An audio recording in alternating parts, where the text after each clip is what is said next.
বৃষ্টি ভেজা দিনে মনটা যখন একটুখানি ঘুরতে ইচ্ছে করে আর তার সাথে অবশ্যই খাওয়া দাওয়া কিন্তু চাই বন্ধুরা। হ্যালো বন্ধুরা, আজকে চলে এলাম আমরা হঠাৎ করে রেস্টুরেন্টে কিছু খাবার উদ্দেশ্যে। তো কি খাওয়া যায় এটা ভাবতে ভাবতে অর্ডার করে ফেললাম 1 প্লেট গরম মোমো।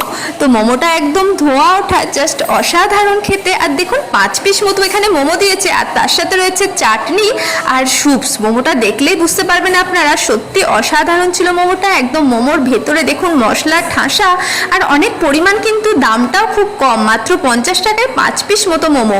আর এত বড় বড়। তো দেখলাম, টেস্টটা করে জাস্ট অসাধারণ লাগলো বন্ধুরা। আমি অনেক জায়গায় মোমো খেয়েছি, কিন্তু এখানকার মোমোটা সত্যি অসাধারণ ছিল, খুব ভালো লেগেছিল, টেস্টি ছিল। আর সাইজটাও সত্যি প্রচুর বড় পরিমাণে ছিল। তার সাথে স্যুপসটা তো জাস্ট অসাধারণ ছিল, স্যুপসটার কালারটাও দারুণ ছিল, আর টেস্টটাও কিন্তু বেশ ভালো ছিল। তো যাই হোক, এখন আমি মোমোটা খেতে থাকি বন্ধুরা। এদিকে আপনারা আমার চ্যানেলটা সাবস্ক্রাইব করতে থাকুন, আর যারা ফেসবুকে দেখছেন ফেসবুক পেজটা